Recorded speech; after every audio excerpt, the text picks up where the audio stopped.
Yahoo Finance's morning brief. I'm Julie Hyman. Miles is off today, so I'm joined today by Barron's Investor Circle newsletter editor Josh Schaefer is back with us. Thanks for being here. Yeah, great to be here. Appreciate it. So here we are, Monday morning. Not much going on in the market, so we decided to start with a little fun here this morning, or our version of a little fun, I guess, which is GameStop. Yes, that GameStop, the meme GameStop, Ryan Cohen's company, is offering to buy eBay. $56 billion, or $55.5 billion is the price tag we're talking about on this. GameStop has already built about a 5% stake in the company, $125, half cash, half stock is what we're talking about here. And this is just the latest sort of left field, unusual move from Ryan Cohen. And for people who love GameStop and love this meme stock, like, I guess they like it. Yeah, add it head to, scratcher for the rest of us. the totem pole. But it certainly seems like also another string in maybe unserious moves. eBay shares are right there on your screen at 110. The offer would put eBay at 125 a share. So normally you can just sort of look at where the stock is trading and take a little bit from, okay, does the market actually believe this is going to happen? Right. Market vote right now is, probably not. Shares are up 6%. I think they were up double digits at one point, up more than 10%.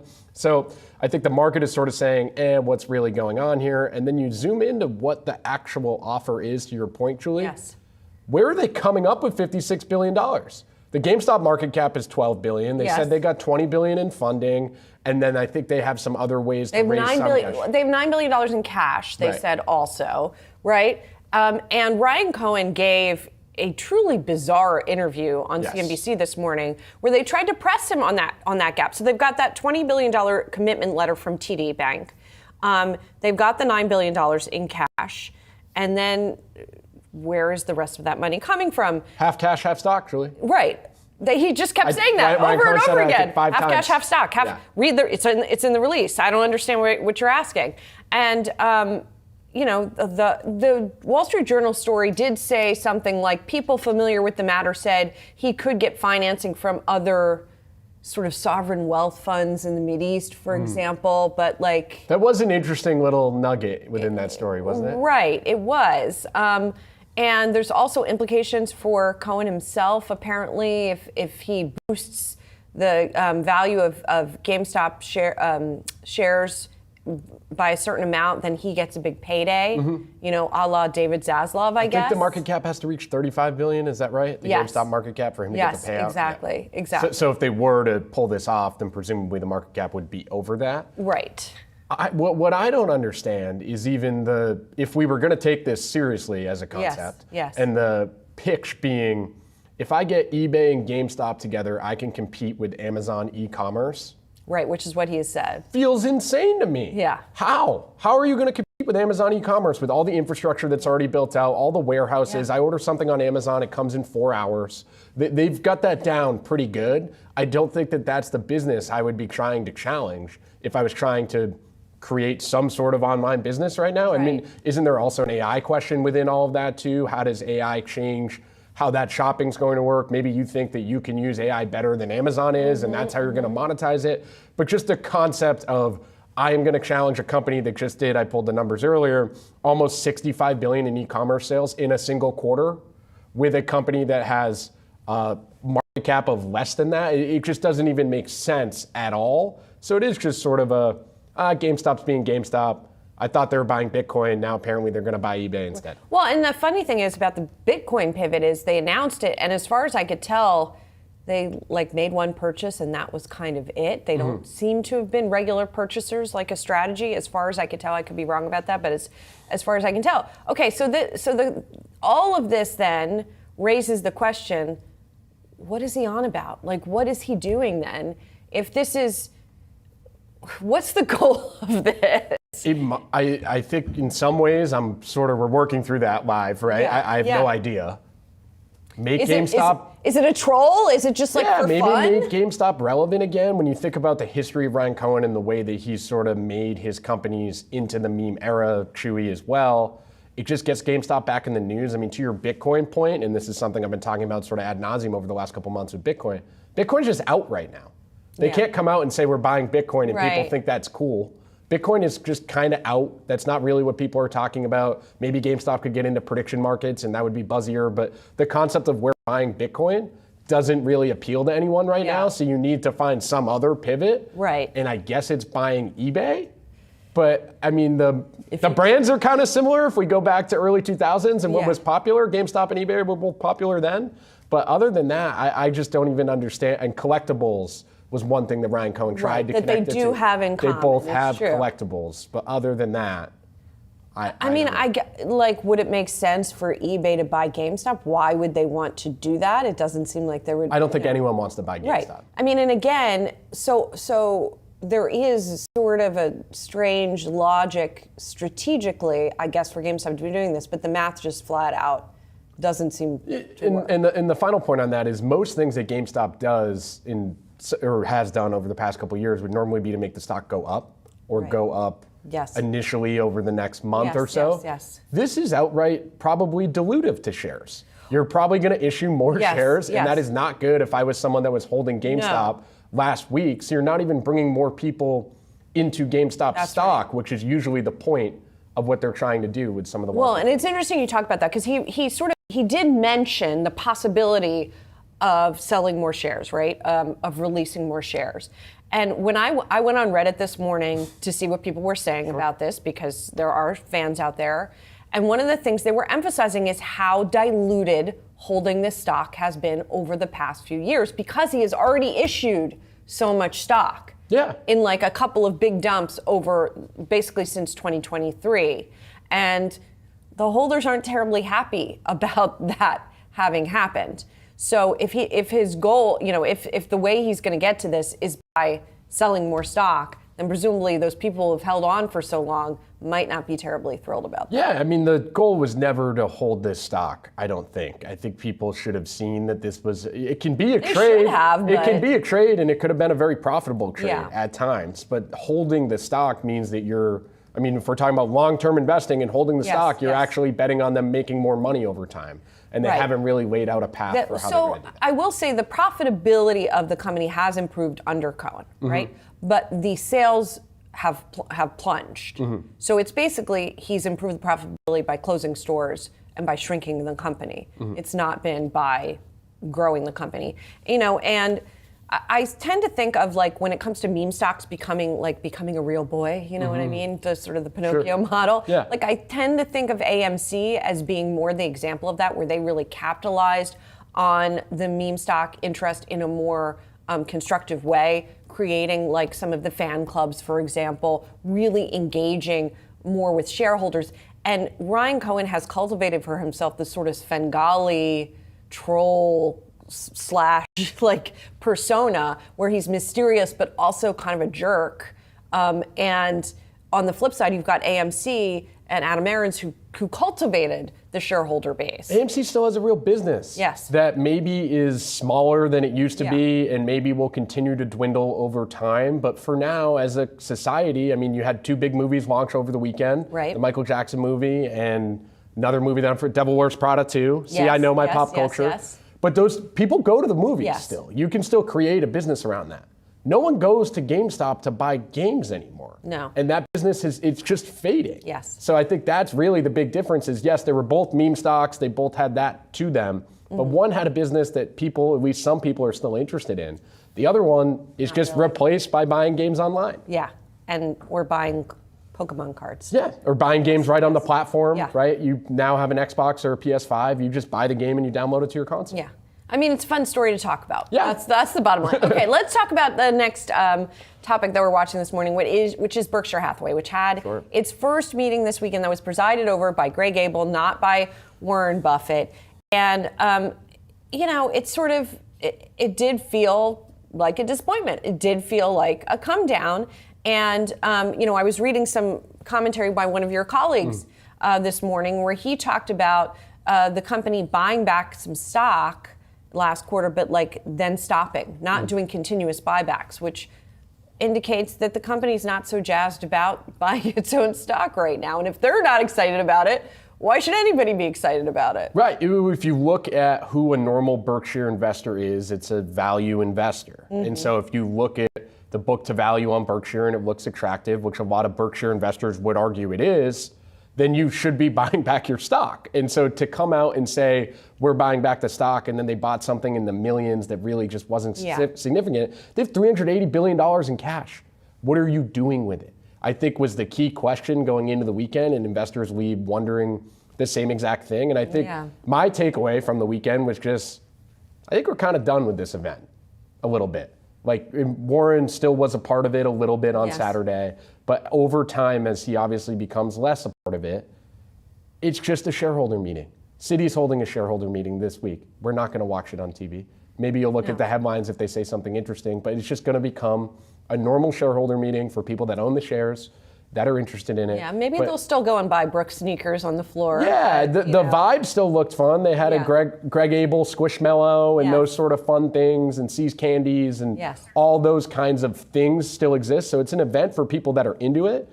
But the reason that we used to all tune into it was really to hear what Warren Buffett thought about broader things going on. Warren Buffett's take on AI, Warren Buffett's take on cybersecurity, which was a part of Saturday. But you were looking for those kind of things. What would Warren Buffett said about the CEO transition at Apple?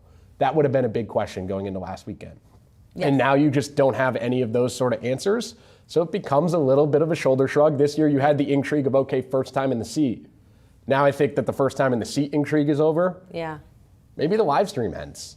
Like, they're not, I don't think, interesting. The syndication of the live stream, yeah, maybe I think could be interesting. Maybe so. I mean, and Buffett did give an interview, but he didn't really, it was the hits, right? He talked about the casino-like atmosphere and the stock market. He didn't say anything new during that. Our old colleague Sam Rowe did flag that and had an interesting take on the cybersecurity thing, where Berkshire itself made a deep fake of Warren Buffett to highlight the risks of cybersecurity. So that was kind of a clever moment. Cybersecurity has been an interesting one too, that I feel like has just been talked about a little bit less, unless you're talking to a cybersecurity analyst and they'll play out how the rise of AI is so important. But some of those stocks were getting sold off with software over the last couple months. We just picked Palo Alto at the Barron's Investor Circle last week, basically arguing it had been sold off too much. The cybersecurity role, as everything becomes more automated, should only increase, not decrease. Yeah. And so I thought that was an interesting point by Berkshire, and also just showing how good it is. I think Buffett has always been interested in technology that truly is transcendent. And so for them to use a deep fake that did look very real, it proves a point to a lot of people. And he knows when he's doing it with himself that people will pay attention to. But is Berkshire invested in cybersecurity? Or they were just kind of making the point that everybody needs to be on guard. But they don't own any cybersecurity companies, do they? No, not in their top holdings that I'm aware of. Yeah. I think it was be aware of it, and then maybe it was also Warren knowing that once he's gone, those kinds of videos are going to surface more. Yeah. Because they made People should beware of those. On Saturday, they made the video look like he was asking a question to Greg Abel, so it looked like current day. You could also easily make a deep fake and say that he said something in 2005. Right. Or right before the great financial crisis. Yeah. You could start going back in important times in history and being like, remember when Warren Buffett said X or Y? Oh, yeah. And that is a scary thing, and it's a scary thing, I think, particularly for him. He doesn't want the history that he has created and sort of his book that he's written to be altered just because people can now play with things on AI. Okay, well, I guess AI should take us to our next topic, which is jobs and AI.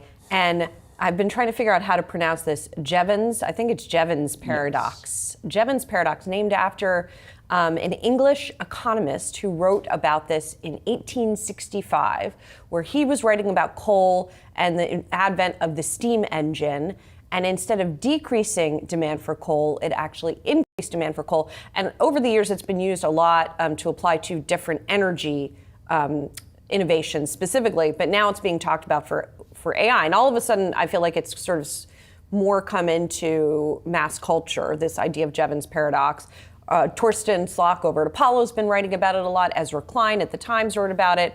And the idea is that rather than replacing labor, somehow AI will increase demand for certain parts of labor. And that's supposed to make us all feel better.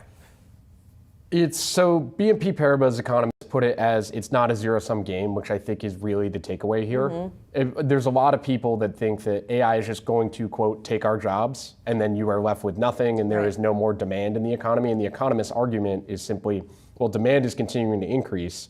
If you look at the hyperscaler CapEx numbers from last week, Morgan Stanley now estimating it's going to hit $1 trillion in 2027. The money's going somewhere, right? And so the companies that are getting paid need more employees. I was looking at Sterling Infrastructure, which is another pick that we had. Since December, that stock's up almost 70%. So Sterling Infrastructure is sort of at the epicenter of building out the data centers. They used to build highways.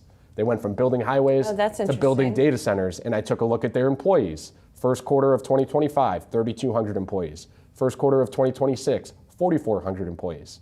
Why are they adding 30% more employment? Because demand for them is going up. Now, does that help the software engineer? No. Those are picks and shovels, though. That's not like the stuff that the end market AI is going to affect, right? I mean, you look at the Bitcoin miners also, a lot of them have pivoted to giving their capacity over to AI. But you mentioned Torsten. Torsten's also had charts that show technology jobs going up, right? Just IT sector jobs going up. I think back to BlackRock gave this example at their 2026 outlook, the Blockbuster Netflix example. Blockbuster goes bust. Oh no one's going to rent DVDs anymore. The whole DVD business is gone. What happened? The entire movie and entertainment industry 10x'd. Netflix becomes a huge thing. Streaming becomes a huge thing. YouTube is huge. You can now film yourself and be a creator and make money off of that. The amount of people that make money off entertainment in 2026 versus 2006 when we were renting DVDs it's exponentially bigger. And so that's in the same industry too, right? It came for movies and it came for DVDs, and those people pivoted. But is Hollywood, in terms of the number of people who work in Hollywood, bigger? I mean, it feels like it's been shrinking again in the past couple of years, just anecdotally. But I'm expanding it to entertainment too. Yeah. Because if we're going to use Blockbuster and Netflix as sort of comps here, Netflix has documentaries. Netflix has an endless amount of content, is my point. Yeah, I don't know if I'm I mean, the other example that Torsten gave is call center workers in the Philippines that have increased since AI because they're using AI prompts, and so they need, I guess, more of them. Lower cost per interaction does not mean fewer interactions, he says. It means more customers served, more channels open, and more markets worth reaching. But I feel like that is, in terms of call center employees, that's got to be an interim period. In other words, you only need the humans because the AI is not good enough yet. And once the AI gets good enough, what do you need the human for? I don't know. So that feels like an interim. I think that sort of framing applies to most jobs, though. If you think about there's going to be this transitional period. Yeah, if you think about what we would use AI for, use Slack as an example, an app that I know we both used. If that has a more advanced AI chatbot, you're going to need to ask more questions in the beginning process of it, right? Salesforce might actually need more employees to handle the transition. What happens in 5 years, I'm not entirely sure, but maybe that gives time for people to start to pivot and get into different industries and get around AI. I mean, the computer was going to take all of our jobs too, and so was the internet, right? We played this out a lot over the last year, and it just didn't happen. Right. The internet took some people's jobs, for sure, but the economy, the pie got bigger over the last 30 years. And I think you have to believe that that's how it's going to play out. Otherwise, you're just kind of an ultimate doomer. And then I get to the point that I always say, which is, if we're going to be that doomy, what's your trade? Like, what does that do for me? Right. If you tell me the robots are going to replace all of us, that isn't really that helpful. The other thing that Ezra Klein talked about is that it's actually tougher for society to adapt if there is smaller job loss than if there is larger job loss. In other words, if you think about NAFTA, for example, and the sort of slow drip of manufacturing hollow out in the United States, it didn't affect a large enough number of people all at once for there to be some sort of policy action. Whereas COVID, all at once, a lot of people out of work, huge policy stimulus, DC-led stimulus. So, like, will it be harder if you have certain segments where you have layoffs little by little to sort of come up with a coherent and effective policy response? And that sort of makes sense to me. I think that definitely makes sense.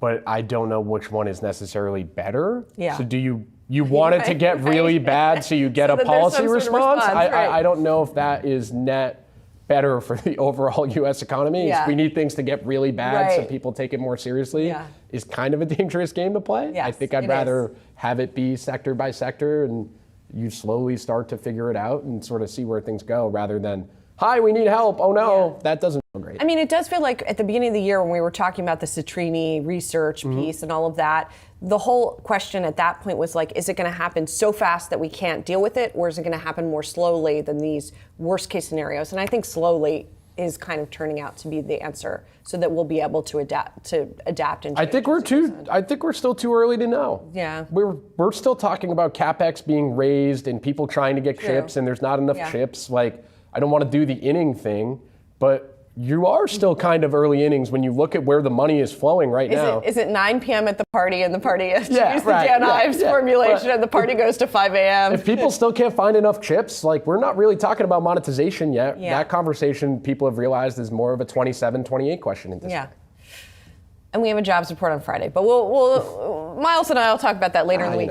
Finally, just want to end with Palantir, which is reporting after the bell. As we talk about software and replacement, there is still a lot of bullishness around Palantir, even though it's down 19% this year. But the expectations around the earnings are still pretty big. 74% jump in revenue is what's expected. Adjusted profits more than doubling. A big increase in the government business and in the commercial business is what's estimated.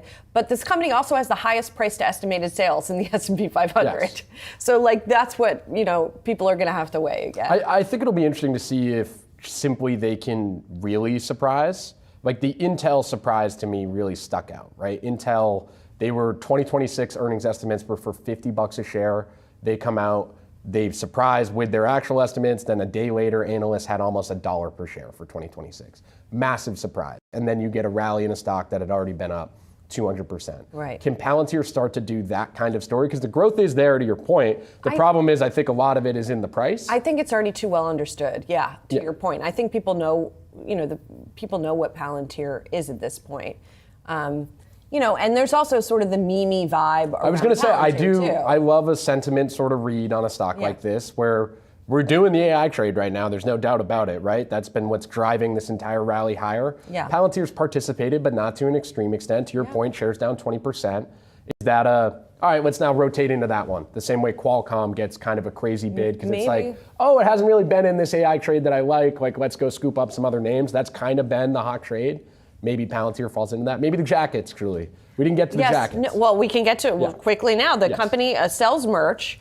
And the latest piece of merch that was hot was a chore coat. That's what it's called. Okay. It looks sort of like, I don't know what it looks like. It's a blue coat. I don't know if we have a picture. It kind of looks like a jean button-up situation, like almost like a mix, but like a flannel jacket that's sort of thicker. Like a shacket? Yes, that you would wear, you wear like outside by the fire, like when you're skiing or something like that. It looks like that. See, I think the logo's kind of cool. To me, it has like a communist worker vibe to it. It definitely has a simpleton uniform look to it. Yes, exactly. But I think anyway, it sold out like that. It went on sale last Thursday, which gets to like persona and mystery. Well, how many? Do we know how many they sold? I don't never believe a merch shop that sells out unless we know how many they sold. Okay, that is because if fair. they made 100 larges and they sold 100 larges. We can't be that impressed. And as always, we'll be paying attention to Alex Karp on the call. Will he be wearing one of those chore coats? That on top of the white T-shirt? Maybe. He's normally a white T-shirt guy. Yeah, we'll see. That would be fun. All right, Josh, thanks for coming in. Thanks for having me. Appreciate it. And that does it for Morning Brief. Much more ahead on Yahoo Finance. Opening bid is next with Brooke De Palma today.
Good Monday morning and welcome to Opening Bid. I'm Brooke Topama. Here's what we're watching. It's the first full week of May trading kicks off with more big tech earnings on deck, including results from Palantir coming today after the bell.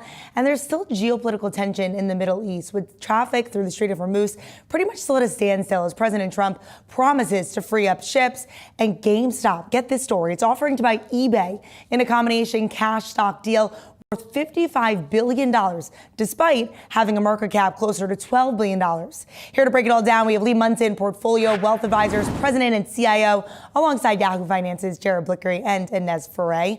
Jared, let's kick things off with you. April had a breakout month. It was the best monthly gain since 2020. What sort of momentum can we expect moving into May? Yeah, absolutely phenomenal when you think about where we were coming from. Another quick rise to record highs and just rocketing higher. So I have some quick stats here from Ryan Dietrich. The last 12 of 13 years, May was up. So the only exception was 2019. The old phrase, sell in May and go away, long since outdated. Doesn't mean that we couldn't have some hiccups here, but I would not be surprised to see higher highs in the future. Now, the one thing I've been focusing on is breadth, market participation, because once again, we see this as kind of a narrow rally, and that can happen. You can have markets climbing to new highs all the time, but they tend to surprise people when you eventually see that weakness. And if there's that weakness masked underneath the surface, they can take the elevator down. Lee, this seems like a market that is moving its focus back to AI. We do have Palantir reporting today after the close. It had a massive run up in 2025, but year to date, that stock under pressure. What do you think investors need to hear from this report today to give them that confidence back? Well, they need to hear that we're still getting a ROI. They need to hear that there's still a secular story here. There's been all this talk in private credit about a lot of the borrowing for these call centers, but I think with Palantir, we want to make sure that those government contracts are coming in and that there's always going to be, is this still a story with legs? Are we still going to be getting exceptional double-digit quarter-over-quarter growth like we saw last year? If we don't get continuation, I think it's game over. But you can see from the price action, there's sort of a bifurcation between, stocks like NVIDIA. NVIDIA is still doing great, but, what has it done over the last 6 months? You got Microsoft. Microsoft is basically sort of in a corrective, go no place situation. So you're going to look at some of these new names. Is AMD going to be able to deliver? Is Palantir going to be able to deliver? And I think you have to sort of look at what the new fresh mega cap stocks are versus, what we might traditionally think of the Magnificent Seven. Lee, what are those other 493? What are you keeping a lookout in this market for? Right now, I think it's really a matter of people love everything that's in the SOX, the SOX, the semiconductors. You're still seeing things like Micron and Western Digital, things that, I kind of consider more like commodity stocks. Those are really hot right now. That's where the traders, my 13-year-old son is still long and not wrong on AMD. And so I think that shift from everything is just NVIDIA's world. Everything is just, Microsoft. It's not happening with Copilot. So I would stick with some of what I consider sort of the secondary, tertiary names, like an AMD, like a Micron. Even Broadcom looks pretty good, and Palantir. But I think you have to make that shift to those secondary names that we might have suggested last year. Let's stick with AMD because, Inez, they are reporting before the bell on Tuesday. What is Wall Street expecting from this story? And on top of that, too, how does a company like Palantir break out from this software narrative, this SaaS apocalypse that we've been hearing so much about? Okay, well, first of all, sorry, Inez, go ahead. Yeah, certainly. I mean, you just mentioned Palantir, and Lee was just talking about Palantir, and it's been dragged down by the software sector. But if you take a look at what the street is expecting, it's expecting its revenue to increase by 74%. It's expecting profits to double year over year. And on both sides of the equation, the street is expecting this company to keep growing. And that means the government contracts, and that means the business contracts, which have been accelerating. So you are seeing bullishness from the street street when it comes to, for example, Oppenheimer. They just initiated coverage last week on this stock with an outperform rating, talking about its ontology architecture, talking about its AI leadership, and the fact that the applications, once these applications are embedded, the cost to switch is much more costlier. So basically, this creates a sort of stickiness with their business model as well. Lee, 30 seconds on this one. Is the SaaS apocalypse fear over just yet? I don't think the fear is over. I think it's real. I think you have very big legacy issues with a place like Adobe. And then I think you have unstoppable Goliaths that can't be beat by Palantir, like Palantir. It's just a matter of the valuations can make you seasick on both ends. Let's talk about another narrative that really is moving this market, and that is oil. And Nez, I want to come to you for this because we're hearing various sort of competing headlines on if U.S. ships did in fact pass through the Strait of Hormuz this morning. Iranian media saying that they struck down with 2 missiles, a U.S. cargo ship passing through. What are you seeing within oil prices this morning, Inez? And what does this mean for gas prices moving into the summer? I mean, they're almost reaching $4.50. I'm like, give consumers a break here. That's right. Brooke, look, you are seeing competing headlines or conflicting headlines, I should say, when it comes to the Strait of Hormuz and that vessel that you just mentioned. You also have the U.S. saying that it's flagged 2 merchant vessels that have successfully made its way through the Strait of Hormuz. But as far as gasoline prices are concerned, you are watching right now Brent at around $110 a barrel. You're watching WTI at above 100. And as you mentioned, gasoline nearing $4.50. Very interesting note from JP Morgan, basically saying that since the start of the war, gasoline prices have increased more than 42% in the U.S. And also from Andy Lippo, basically making a call saying that if the Strait of Hormuz continues to be closed for another month, that's when you're going to see $5 a gallon of gasoline. So in a month, $5. Lee, how worried are you about this ongoing narrative around oil prices? And does investors need to sort of look back to that? It seems like over the course of April, they turned an eye to it. Do investors need to refocus on the rising oil prices that we're still seeing now 10 weeks into this war? Well, and we have what happens when the straits get opened up? All these ships aren't just going to move back tomorrow. I think investors that are not just in the secular tech story, that are not just in there buying chip stocks, semiconductor stocks, you have to start to worry, where's our forward guidance going to be? How are we going to get, double digits on small cap value, double digits on large cap value going into December if we're going to have a slowdown because of energy inputs? I think that we just can't see. I mean, how are you supposed to do forward guidance right now? Do investors just think this is all going to blow over in a week or two and just the ships are magically going to get to where they're going to be?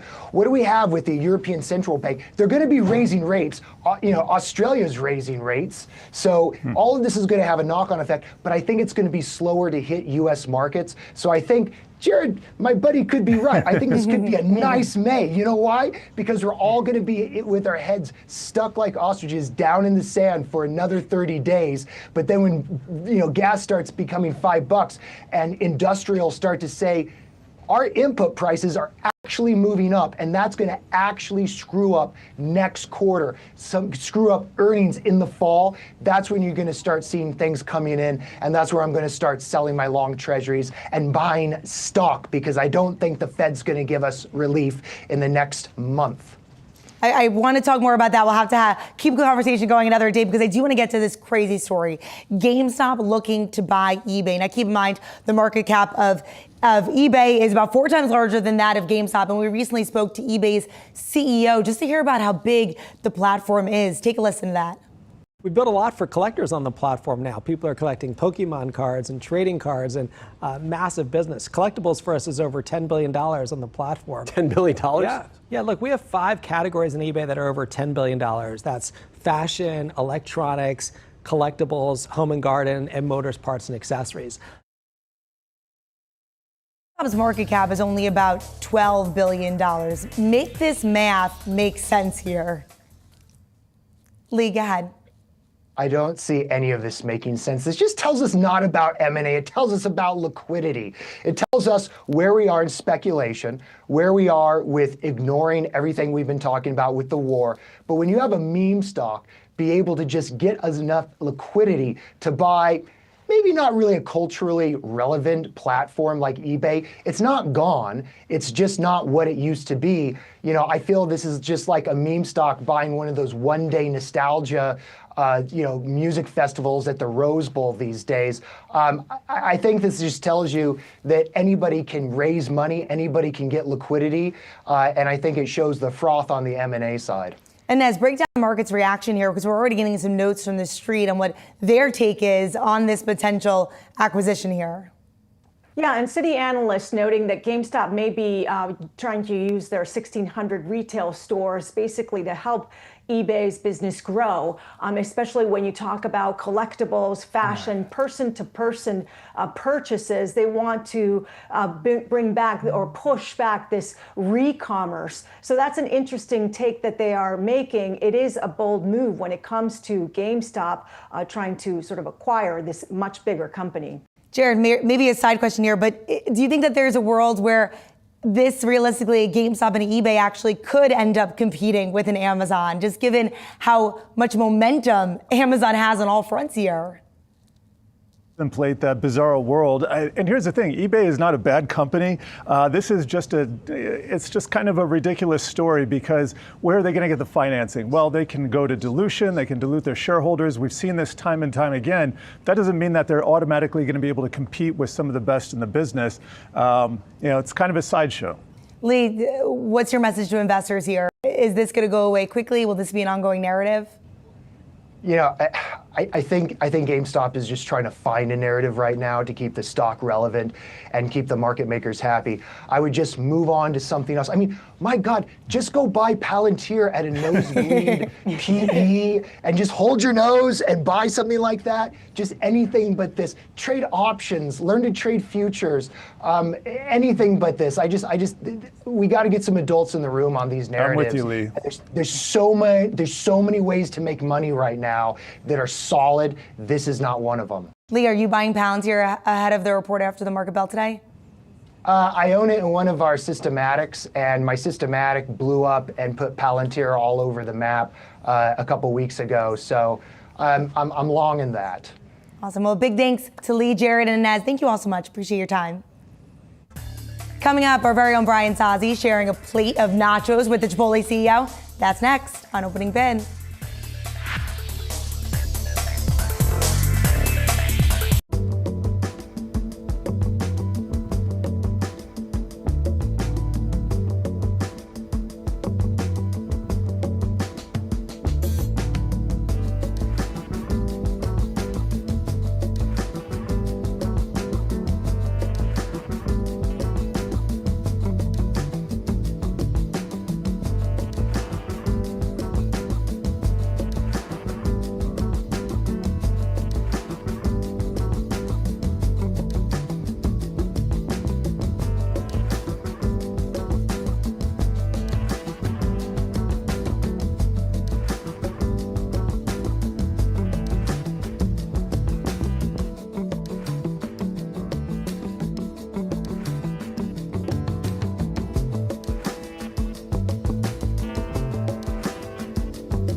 Today marks the launch of Yahoo Finance executive editor Brian Sozzi's Power Players podcast. And for the first episode, he took a trip to Chipotle location right here in New York City to sit down with CEO Scott Boatwright. This is my sanctuary right here. We spend a lot of time back in the support center working on supporting tactics that help our restaurants run better and more efficiently, but I most enjoy my time in the brand in one of our restaurants, enjoying our food and talking to our team members about their development and growth. And I should mention, we're here in New York City. Like, what is it about when you walk into a Chipotle that you're looking at? Like, what do you look for when you walk through what do they call it, the lease line? Like, it's an old school term. Like, it is an old school term. We call it coming over the threshold. Threshold, okay. Right, so you can really tell how the visit's going to unfold the moment you open the door. The sights, the sounds, the smells, all really lead you to what's happening in the restaurant. And so the first thing I look for is obviously cleanliness of the restaurant, customers that are enjoying food. Are they really enjoying their food? Are they having a good experience at Chipotle, which is important? And then I look for smiles down the line. I want to see team members that are engaging, that are happy, that are doing good work. Yeah, we don't want to see frowns. Don't want to see frowns. We talk about it a lot at Chipotle, smiles down the line, don't slow you down. Yeah, actually. And then I look at the food. I make sure the food is at our quality standard, visually first, and then try the food for taste, texture, and flavor. But the visual look across the line to make sure it's at our standard is really important. We do something at Chipotle which I think is quite unique to our brand because we're actually cooking in our restaurants every day. I mean, this is a perfect time if you are in food to be cooking. With the focus on ingredient qualities, that's right. You cook your stuff. That's absolutely right. And so we have recipes that have to be followed to maintain consistency, as you can imagine, across 4,100 restaurants. But one of the things that's unique about our business is we do a food fact tasting, FACT, 4 times a day to ensure that the food tastes to our standard. And so, and FACT is an acronym, as you can imagine, as much of life is. It's flavor, appearance, color, and texture. And it has to meet our standard on all 4 of those key attributes, or we remake it, because it's that critically important to our consumer. I did an AI search on you before I did this, and I hope I'm right. You started working in a restaurant cleaning dishes in a steakhouse? I sure did. All right. There we go. Sure did. Yahoo Scout AI. I wasn't going to say it if it wasn't. Well done. But thank you. Our new Yahoo product working absolutely amazing. $3.15 an hour at a steakhouse called Quincy's in my hometown. After school, washing dishes. And I remember it like it was yesterday. And I grew up in a blue-collar family to 2 very hardworking parents. And so my parents taught me a lot of things. One of the things they taught me in spades was values and work ethic are most important, and accountability. And so when I went to work, I remember it was washing dishes, but I was determined to be the best dishwasher that restaurant had. And I was recognized pretty quickly by the management team, and they sat me down one day and gave me a 5-cent raise. It was like amazing. Ryan, life-changing. Life-changing. Life-changing. But anyway, yeah, that's where I started my career. I relate. I knew I always liked you, but I started working in a country club, cleaning dishes. And then the next step for me, I used to cut meat when they had parties. Well, very nice. So that was like a big thing. But with that came an extra $1. Oh, yes, this is awesome. And I could leave with the meat. Like, it was amazing times. Yeah, and it takes talent. What did you learn, like, from those early days? For me, to your point, I realized, you know what, if you do work your ass off, you could move up pretty quickly. You're absolutely right. I just knew in those early days, I knew a couple of things. If I couldn't beat you with intelligence, I could beat you through work ethic. But I knew as long as I put in more effort than the person standing next to me, that effort would ultimately be recognized and you'll ultimately be rewarded. And I built a career on that entire premise. Later in life, when I finally got into a leadership position, it all became about development of others. And I don't know if you remember, there was a motivational speaker back in the 80s. His name was Zig Ziglar. Yeah. And he had a quote that stuck with me to this very day. Zig said, you can always have whatever you want out of life if you're just willing to help enough other people get what they want.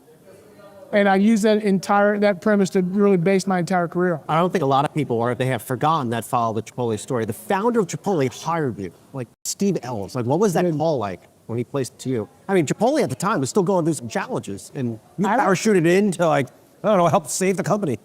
It's funny. We had just, so we are now Inspire Brands, just came off our best year ever in 2016. And Rourke Capital owned the brand at the time. Rourke bought that business at a very low multiple and low valuation. 5 years later, we had created extraordinary value, which gave them the ability to buy other brands like Buffalo Wild Wings and Our Taco and others. And so we were doing quite well as an organization. I was still highly thought of in the brand. And I get a phone call from Steve asking if I was willing to have a conversation about operations at Chipotle. So that's the initial volley was, let's just have a conversation. And I was a huge fan of Chipotle already. I would probably eat at Chipotle once or twice a week, even when I was with the other brand. And so I love the food, I love the concept, I love the brand ethos, and it really aligned with my thinking on how people should eat food. And so the parallels were pretty tight. And so I met Steve here in New York. We had a great conversation. I told him what I would do to fix the brand. Unapologetically, I said, here are your key issues beyond cleanliness, prototype design, menu architecture, pricing, to system standards and procedures. And I had a whole list of things that I would do if I were running the brand. Was he like one of those founders that just sit back and listen and say nothing and let you just wait for you to put your foot in it? I put my foot in my mouth on a couple of occasions, especially around design prototype. The gentleman who actually designed this prototype we're sitting in today was at the table, and this is the design prototype I made most fun of. Oh no. Because I did not like the plywood box. I didn't like the layout of the restaurant. It wasn't designed with an operator's viewpoint or through an operator's lens. And Steve just chuckled because he knew Mark was the one that created the design. And so it didn't matter to me. I didn't feel like I was interviewing. I felt like I was consulting. And giving my best advice and feedback. And so I guess I made quite the impression. I think you did. But I want to go back. I want to go into like the future of Chipotle and everything too. But what was it like? What did you learn? Very few CEOs get to like learn and see what work with the founder. I'm thinking back to like, Tim Cook. Now he's being succeeded. He got to work with Steve Jobs. Like, what did you learn from Steve Ells? And like, what have you taken from him that is still in how you think about this business now? Yeah, the first year I spent in this business with Steve Ells, I wouldn't trade for anything in the world. Steve's a visionary. He's an entrepreneur. He loves to tinker. That's kind of his MO. And he's really good at it. Steve thinks differently about the world than most people. And that's as classic, founders that are visionaries do. I mean, he's quite remarkable in that regard. What I learned from Steve in the very early days was really critical and foundational to my success today. It was why he started the brand, how he thought about food in general, how he thought about this idea that food has the power to change the world, and then really buy into this food ethos around food with integrity in a meaningful way. And I consider it my job, one of my primary responsibilities is to protect the integrity of the great brand that we have today that is grounded in this idea of sourcing the best ingredients in the world, prepared fresh with classic culinary techniques in restaurant.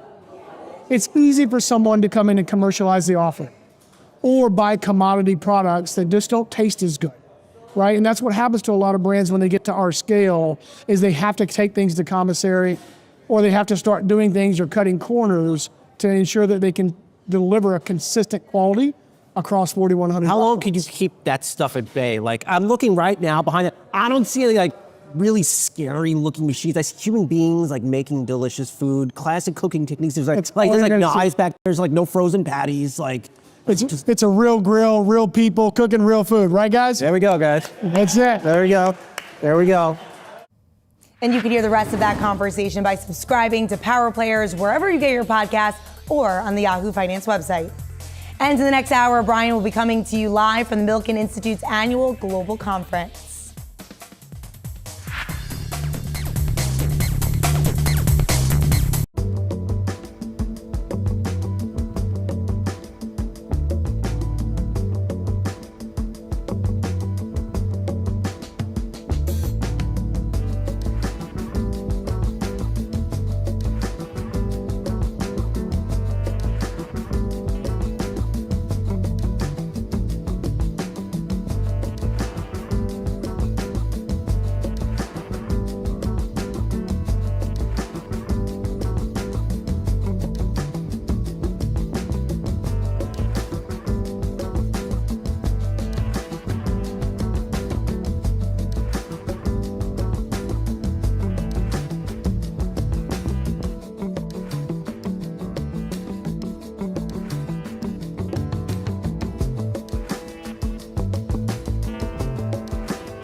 Welcome to Market Catalyst. I'm Julie Hyman. 30 minutes into the U.S. trading day, and we have pretty little changed market today. We're seeing a mixed picture right now. The Dow is off by about 190 points. The S&P little changed, and the Nasdaq is also very little changed here. So we'll get into earnings in more earnest later in the week. Palantir, for example, reports after the close today. So that will presumably be a little more decisive for markets in some cases. We got the jobs report at the end of the week as well. And then there's what's going on in the oil market. Oil prices are higher after President Trump said the U.S. is going to guide stranded ships out of the Strait of Hormuz. Yahoo Finance's Jake Conley is here with me now. So Jake, what is going on? I guess, I'm just trying to wrap my head around this. There's all these ships that have been stranded. They've been trying to get through the strait. They can't go through the strait. And so now the U.S. is effectively going to ferry them through. Is this the idea? So you're asking the exact same question that every vessel owner of those 400 or so ships is trying to work out right now. Now, what President Trump initially said was that the U.S. would guide these ships through. The Wall Street Journal, however, has reported that that will not include naval escorts. There will not be naval warships from the U.S. escorting these vessels out of the strait. Instead, there is a proposed path that goes along the southwestern edge of the Strait of Hormuz through Omani waters. And CENTCOM here in the U.S. has said that it will provide missile destroyers and other technology to assist in those vessels, but there will not be direct escorts. I've been on the phone this morning with some people in risk and insurance in the maritime space, and they are telling me that without really firm security guarantees, without escorts, without absolute assurances of safety, a lot of vessel owners are still going to be really, really loath to try to make this bet and see if that actually works and see if they can get across, because the risk is still just too great, especially after we saw Iranian leadership saying that any U.S. interference, like what President Trump is suggesting, would be read as a violation of the ceasefire and would be met with action accordingly. Okay, so I guess now what is then the next part of the question, Jake? Because if a lot of ships aren't taking us up on our offer, then we remain where we were. We remain exactly where we were. The U.S. has said it won't remove its blockade of the Strait of Hormuz until the Iranian regime signs a deal. Iran has said it can't negotiate until the blockade is removed. So we've kind of been in this stalemate for a while now. In terms of what next, you saw President Trump in his statement over the weekend saying that there are positive discussions happening between the U.S. and Iran. You saw this morning the Pakistani foreign minister saying that Iranian crew were evacuated off of an Iranian ship in a partnership with the U.S. and with Iran, suggesting that there may be some kind of back channel open. Now, how effective those talks are when we see public negotiations resume, it's impossible to tell right now. But until we get some more clarity, everyone I'm talking to keeps telling me we're kind of stuck in this quagmire of nobody wants to be the first mover, especially if you're a vessel owner. And the problem is that the global oil market continues to lose 10 million plus barrels per day of oil every single day this goes on. Well, and by extension, gasoline prices here in the U.S. By extension, gasoline prices now at $4.50, $4.43, somewhere around there. A year ago, those prices were at $3.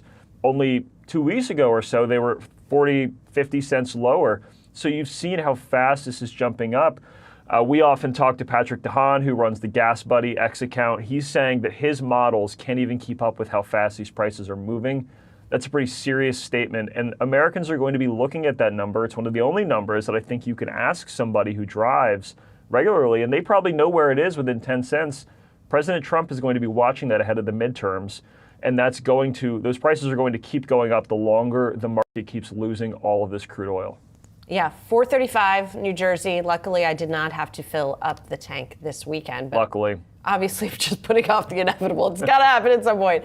And we'll probably be higher by then. It'll Jake, probably be higher. Thanks a lot. Thanks, Julie. It.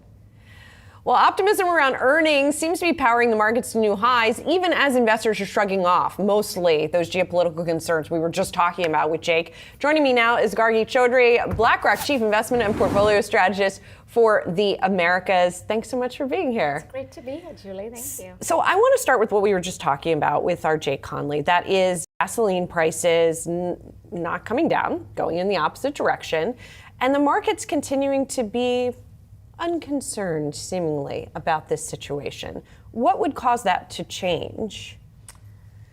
So absolutely, it has been a little bit of a divergence between equities and what we're hearing from the ground in terms of ships in the Strait of Hormuz. I think there are a couple of things to focus on here. The first one is just the economy as such and the much better than expected numbers that we're getting across several different components. So if you look at sort of the ISM and the PMI data, if you look at some of the initial jobless claim data, and obviously we're going to see the labor market. And then if you see core inflation, I think all of that is pointing to evidence that the economy is in a good place, or at least the starting point around 2% GDP, great. But then the second most important point is just that earnings season so far has been so solid, so much stronger, even from the beginning of April to now, so much stronger than what was expected. I think markets are absolutely trading on that micro news as opposed to the oil price. I mean, understanding that business investment is making up a larger chunk of economic growth. Consumer spending is still a very significant part of it. At some point, one would think, I mean, listen, we know what happens with consumer confidence, right? We look at the gasoline prices, we feel terrible, and then we keep going out and spending money. Exactly.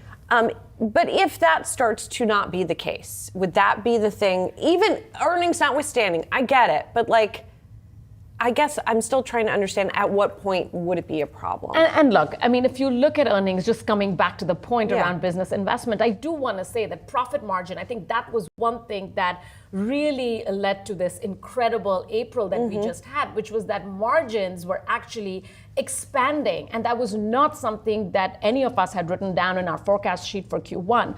So the recognition that profitability, that it's not just all about AI capex, that companies, the larger companies, are able to convincingly turn that into revenue has had a meaningful impact on sentiment. But I hear your question. Certainly, if oil prices don't just stay here, but continue to rise as we're seeing today, is that something that consumers are going to eventually care about? Yes. Is that going to impact all equities? No, that's going to impact certain components of the equity market, whereas others, such as those focused on large cap and AI in particular, probably continue to do well. So a K-shape in the equity market probably continues. And I think that's exactly what we saw in April, where it wasn't all equities that went up. It was really the larger cap, AI-related, and obviously energy sector as well that continued to do well. Okay, so how are you thinking about that trade right now and where to sort of be invested? Absolutely. So we were writing our spring investment directions through the middle of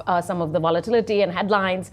And there were three things that we focused on. The first was just this idea of durable growers. So really the places in the market that, despite the headline news, will continue to show some profitability, some revenue growth. And that's obviously things like BAI, which is our active BlackRock AI tech fund.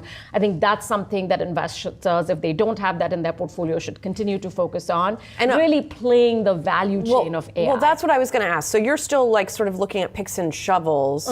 And less trying to pick who's going to get that ROI from AI down the road. You're more focused on the build-outs. I think that for now, the build-out is still happening, and the build-out is happening not just in the sort of large cloud service providers, but it's also happening in memory and compute. And that's the big learning of April as well, that it's not just about the US, it's about emerging markets as well. So focusing on emerging markets, countries that are the largest producers of some of this compute that is very much needed, is something that investors should do. So focus on large cap, away from small cap, focus on AI, and actually rethink emerging markets and the role that they had. So those are your durable growers. At the same time, I'd say the big lesson of March 2026 was similar to 2022 in that diversification was not to be found in your traditional diversifiers. So recognize that you need newer types of diversifiers where bonds don't quite do the job for you in a stagflationary world. So reconsider tips. Reconsider what we call liquid alternatives, which is really long short strategies, and some of those are in ETF tickers such as IALT, which is our liquid alternative strategy, which again in March, where everything else was not working, was one area of returns in your portfolio. So diversify the diversifiers, focus on durable growth. And then for downside, focus on income. There is a role for fixed income still, certainly in inflation protected bonds, but I think also in multi-sector shorter dated income producing bonds. Okay, and now that we are through mostly earnings season, definitely big tech earnings season for the most part, what are you watching as the next catalyst? Is it going to be the jobs report on Friday, or are there other things that you're watching? I mean, maybe I'll start off with where we started off this conversation. I think we have to, sometimes the market gets a little inundated with headline volatility, but I think we have to keep oil prices in mind. So I'm still watching that, and shocks there will absolutely have an impact on growth forecasts and inflation forecasts. I'd say labor market remains really important. So obviously this week's print, but frankly, the weekly jobless data is what I'm looking for as well to see how that translates. And then lastly, I'd say that, even though earnings season might be over, one of the things that we want to see is how are companies and consumers responding to a $4 or $5 gas price at the pump. And we'll see that in some of the consumer related data, whether that be retail sales, but we'll also hear that from companies. So keeping all of that to sort of determine how the next part of, of this quarter goes. Great. Gargi, good to see you. Thanks for coming in. Appreciate it. Coming up, we're going to go live to the Milken Institute Global Conference in Beverly Hills to talk about the state of private credit. That should be interesting. Apollo President Jim Zelter joins our Brian Sazi next.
All right, welcome back to Yahoo Finance. I'm Executive Editor Brian Sazi here at the Milken Institute Conference in Los Angeles, and we have a big day of lineup.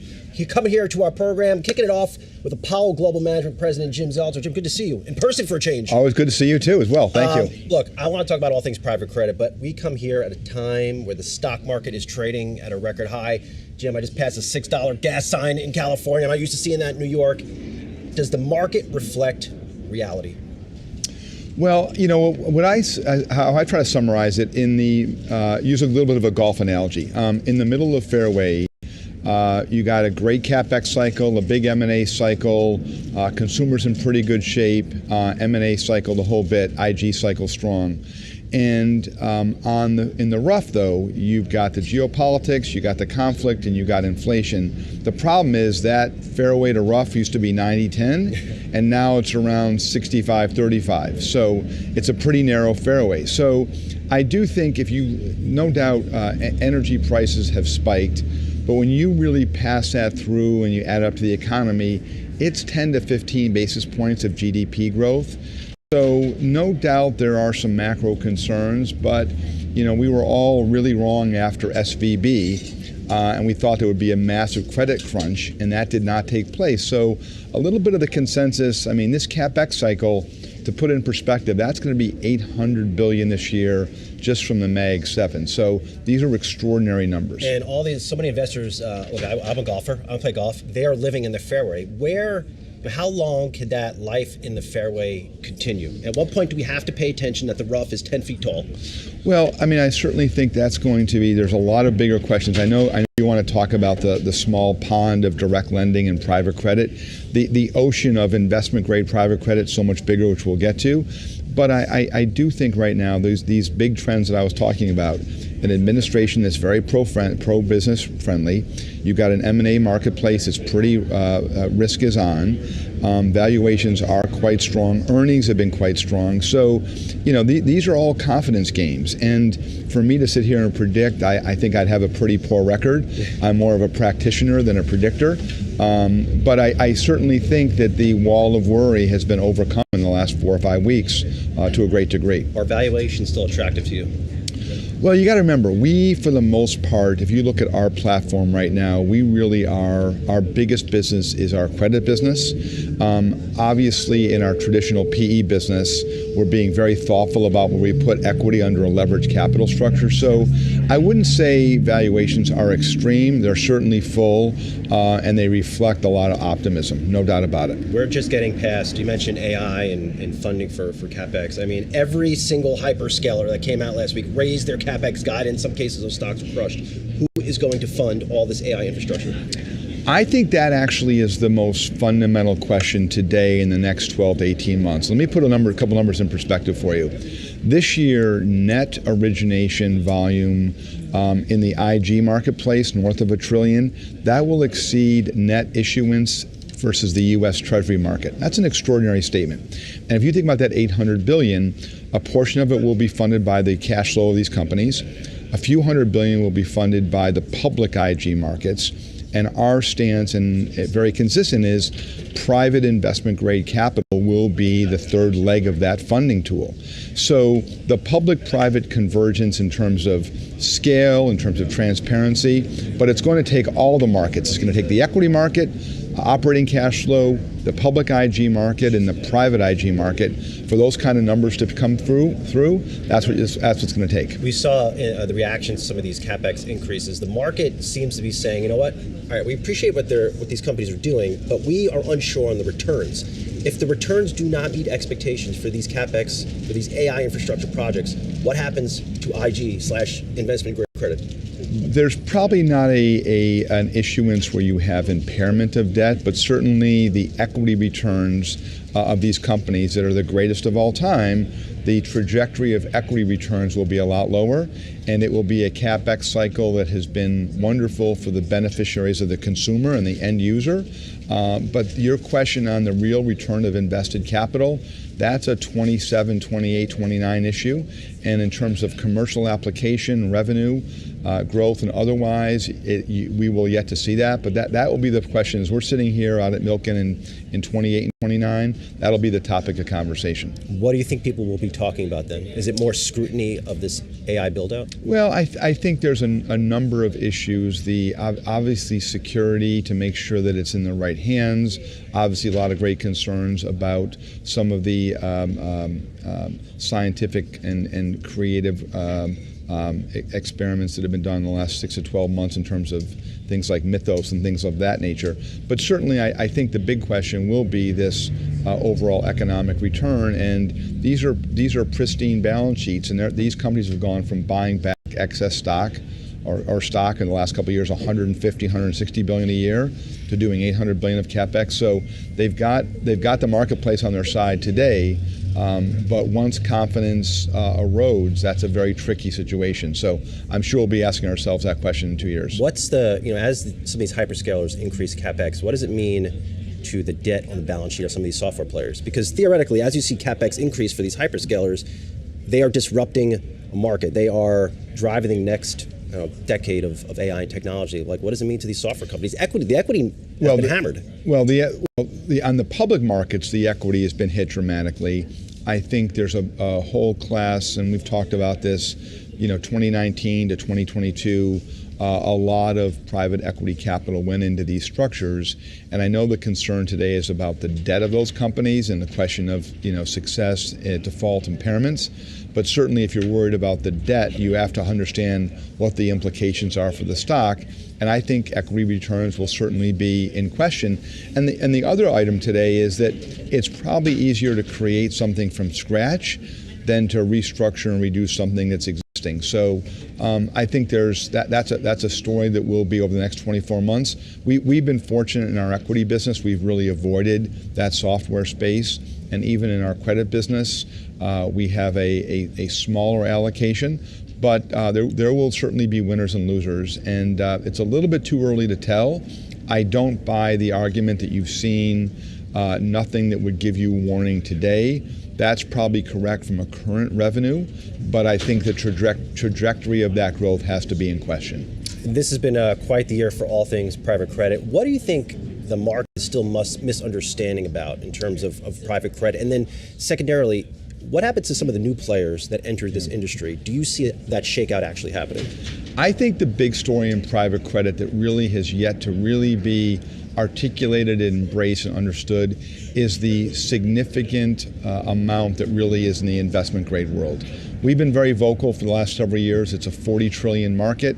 The non-investment grade market is a 2 trillion private credit market. And so back to our first conversation about where this capex is going to be funded, private credit in the investment grade world is the big story of the future. And that's really where the convergence of public-private valuations, public-private transparency, that's where really it's all going to come to a head. So I think that'll be the conversation for the next 12 to 18 months. Certainly there's a conversation right now about the BDCs. It's an interesting one, but I don't think it's the topic of mainstream conversation. And I don't think it impacts market structure as much as the impact of IG marketplace and IG issuance. Jim, thanks for kicking off our coverage. Good luck with earnings coming up. I appreciate it. Great, thank you. Always a pleasure. Julie, back to you. Sas, thanks very much, and thanks to Jim Zelter as well. Appreciate it, guys. Coming up, investing in U.S. manufacturing. I'll talk to the CEO of Siemens USA next on Market Catalysts.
Siemens USA hitting $1 billion in U.S. manufacturing investments as new projects come online this year. That includes data center infrastructure manufacturing and manufacturing of electrical equipment.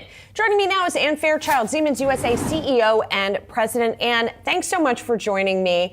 I'm curious about this milestone that you guys reached. How much of the $1 billion was sort of in the planning? How much of it was pulled forward as a result of tariffs and you all thinking differently perhaps about your supply chain? Yeah, thanks, Julie. It's so nice to be with you today, especially as we announce this $1 billion milestone. And it's a fair question, right? I mean, this $1 billion is the cumulative effect of investments over the last 5 years. And so definitely the pipeline and actually many factories coming online over the last 5 years as we've continued to bring up our investment. A lot of it is associated with our build out of the electrical infrastructure. I mean, Siemens is the leading technology company helping to serve America's industries, infrastructure, and transportation. And we like to build close to where our customers are located. The U.S. is our largest market. We have over 50,000 employees here in the United States and factories, manufacturing facilities from California and Texas to New York, Pennsylvania, and the Carolinas, really across the United States. So much of this has been in the planning for quite some time, but we're really excited today to announce that we've reached that $1 billion milestone. Okay, so to go back then to the tariff question, how much of that has sort of fed into your thinking and planning about all of this?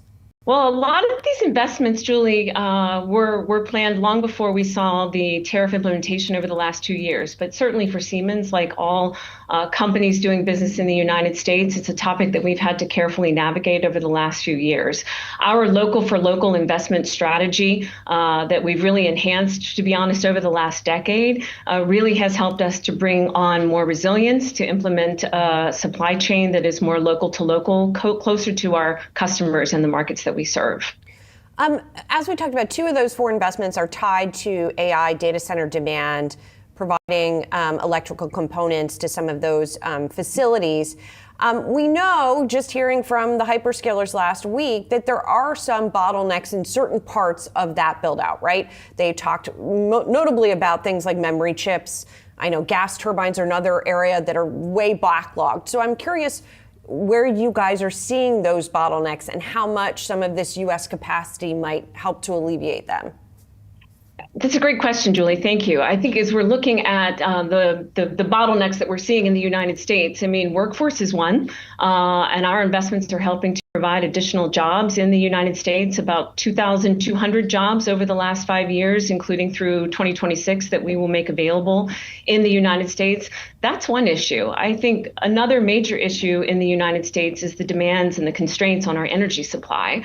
As we're looking at where our infrastructure build out is happening and needs to continue to happen in the United States, this is where we've really been able to deliver state-of-the-art electrification equipment to our customers to help address the increasing demands, not just from AI, but certainly the additional manufacturing and onshoring that we're seeing here in this country.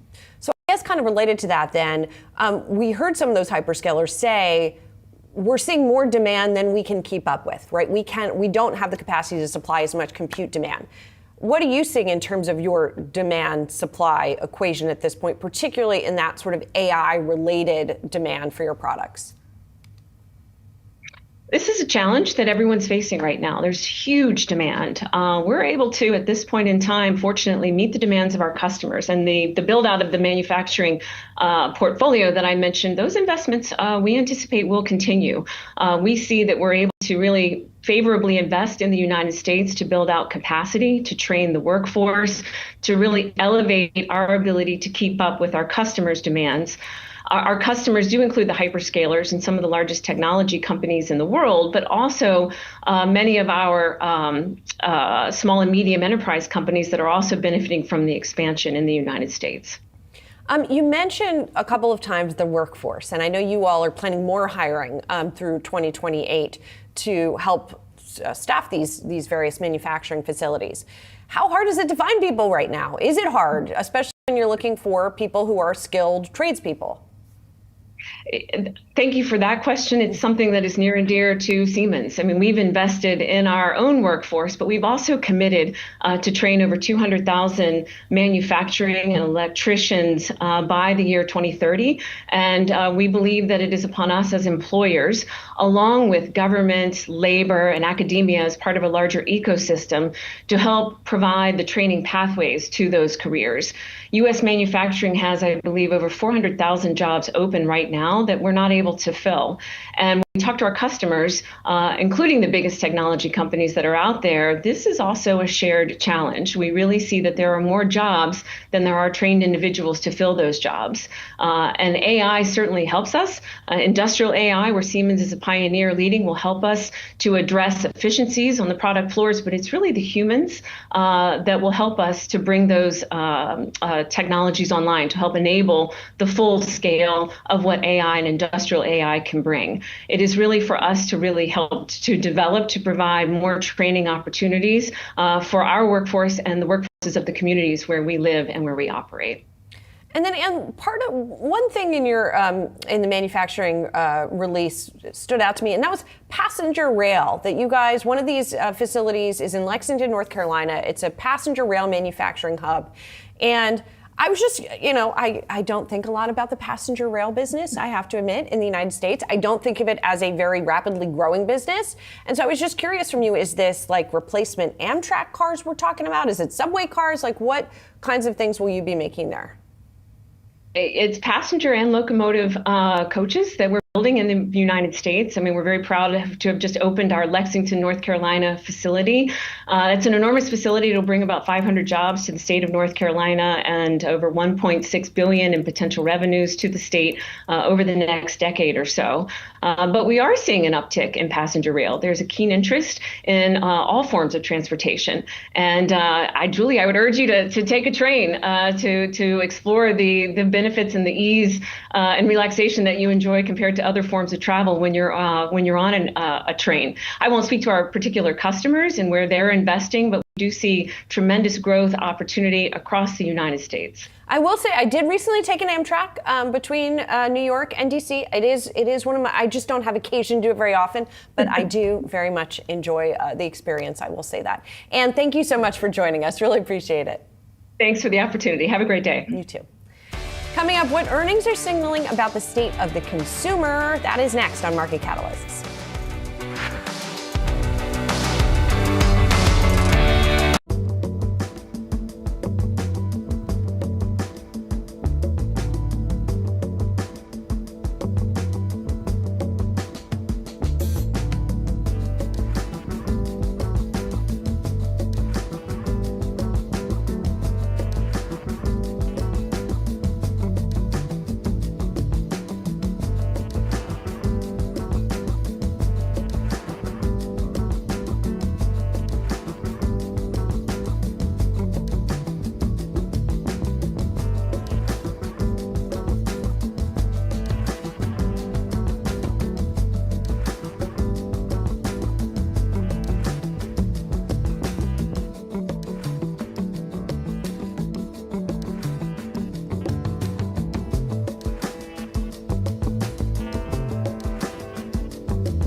Consumers are still spending, but are increasingly selective and price sensitive. Yahoo Finance's Josh Lipton spoke to Deborah Weinswig, Coresight Research founder and CEO, about what we've learned from restaurant earnings.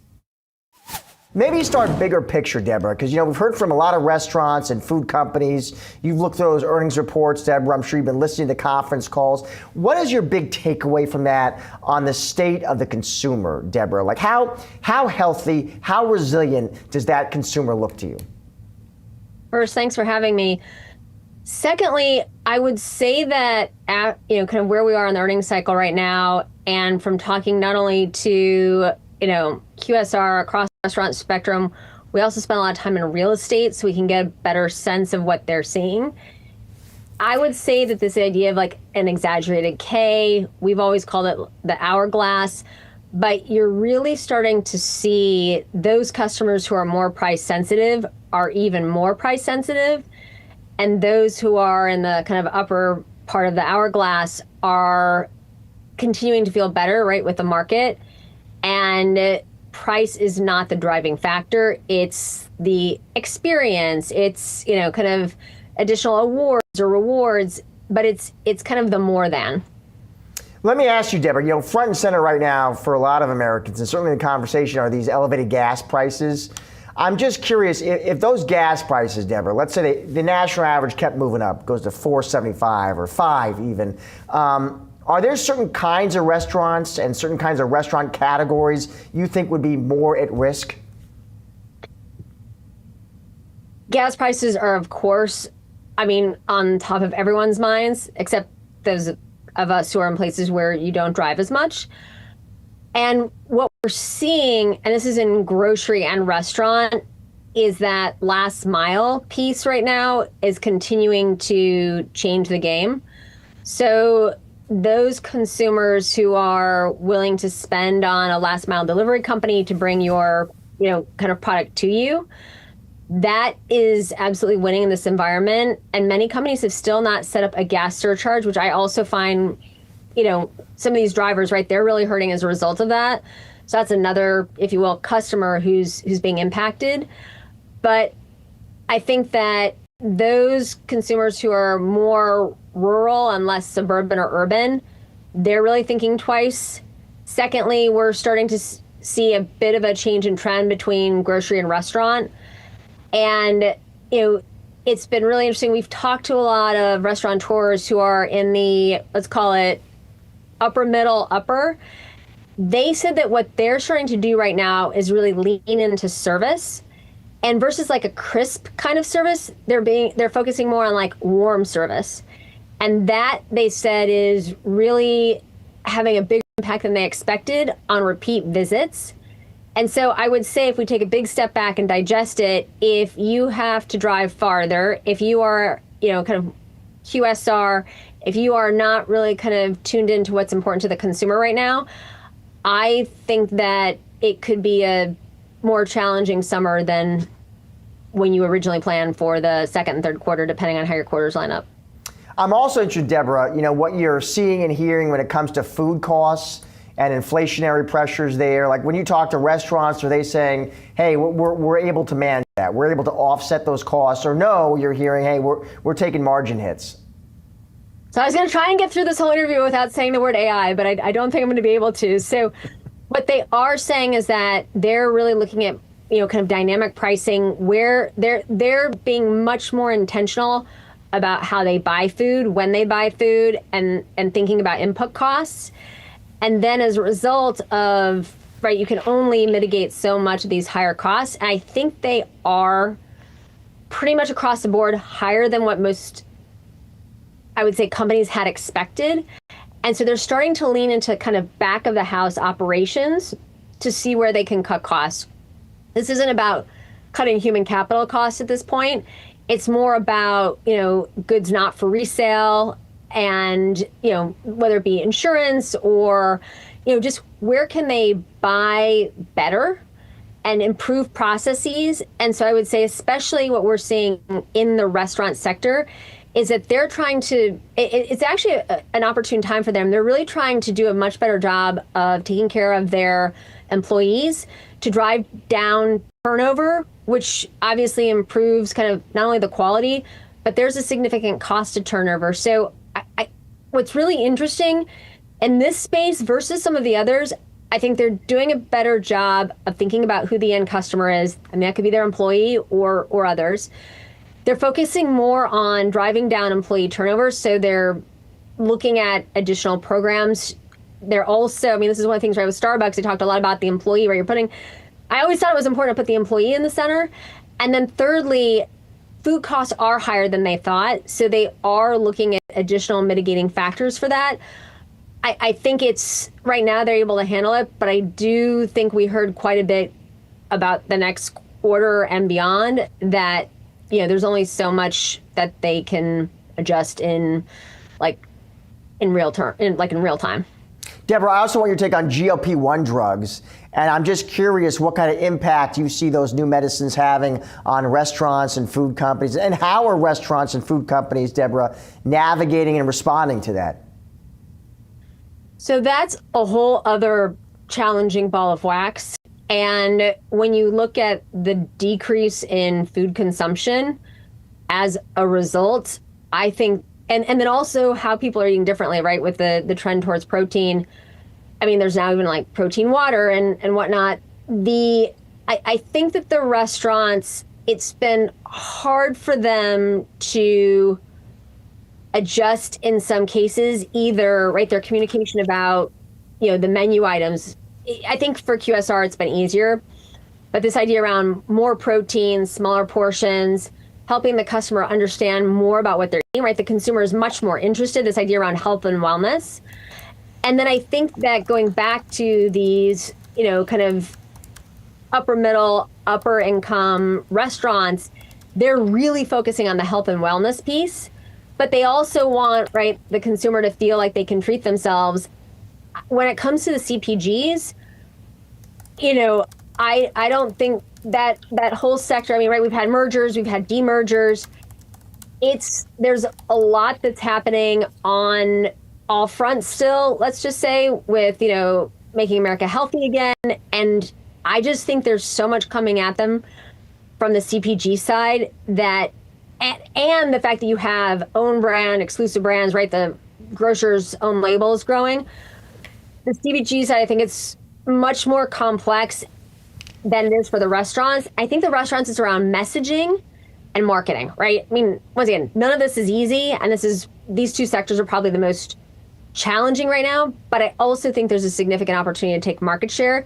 That's the positive side, and I think those were some of the messages we've seen coming out of. Coming up, is Berkshire Hathaway still a must-own stock? We're digging into Greg Abel's first shareholder meeting next.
Greg Abel, Berkshire Hathaway CEO, held his first shareholder meeting, the first one he led, in Omaha, Nebraska, since taking over from Chairman Warren Buffett. And since Abel took over in January, shares of Berkshire Hathaway have lagged the S&P 500, falling while the market surged to new highs. Kathy Seifert, CFRA Research VP of Equity Research, is joining me now. Of course, you've covered and tracked Berkshire for a long time, Kathy.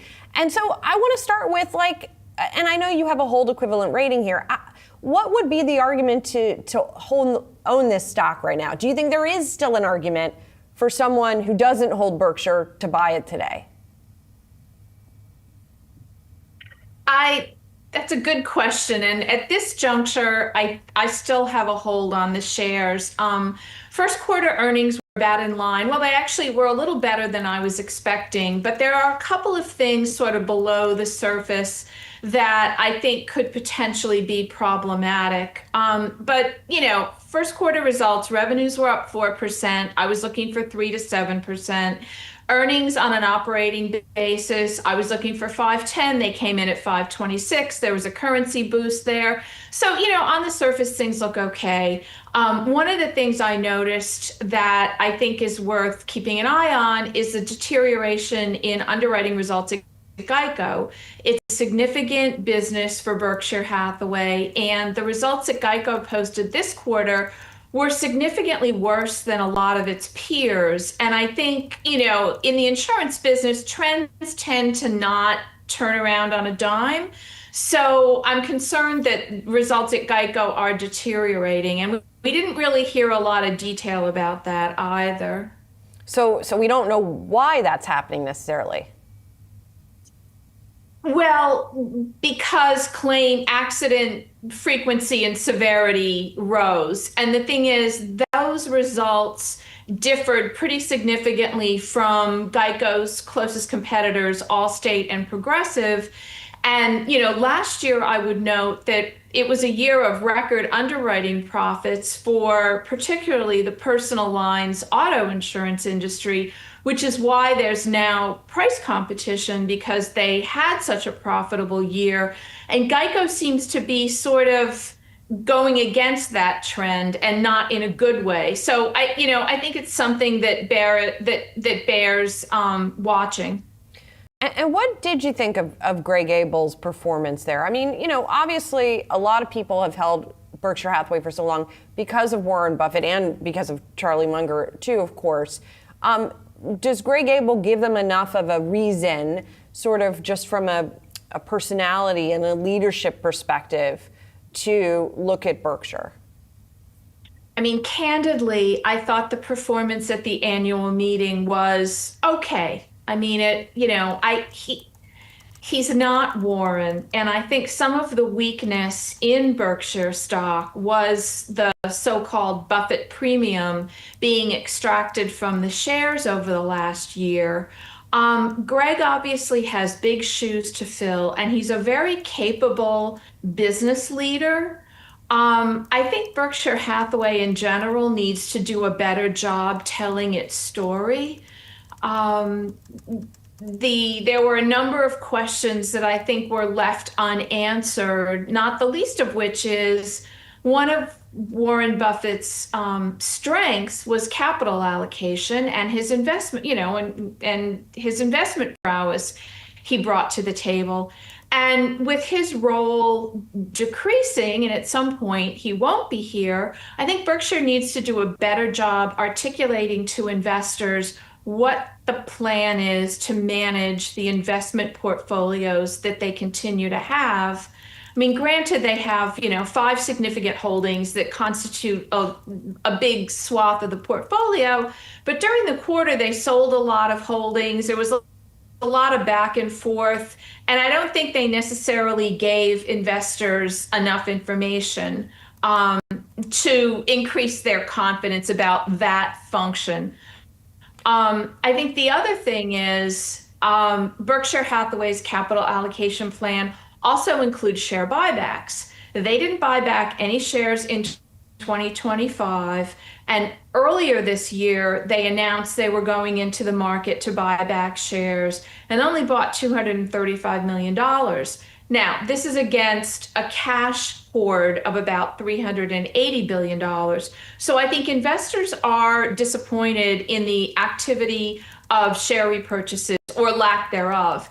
And, I think it just begs the question, if Berkshire isn't buying back their stock, why should you? Yeah, I definitely think that that's a valid question, and one that that investors are asking here. And to sort of go back to the future of this company, Kathy. I mean, and something that Greg Abel said is that he doesn't think that Berkshire would be better served by breaking it up, right? By sort of separating it into its component parts. But I have to think that if you look out 5-10 years from now, that Berkshire could look very different or might not even exist in this, despite him saying that. I mean, what do you think that kind of future picture looks like for Berkshire? I mean, my sense was that Greg might be a little more buttoned up in terms of the operations and the sort of the structure of this kind of far-flung empire, if you will.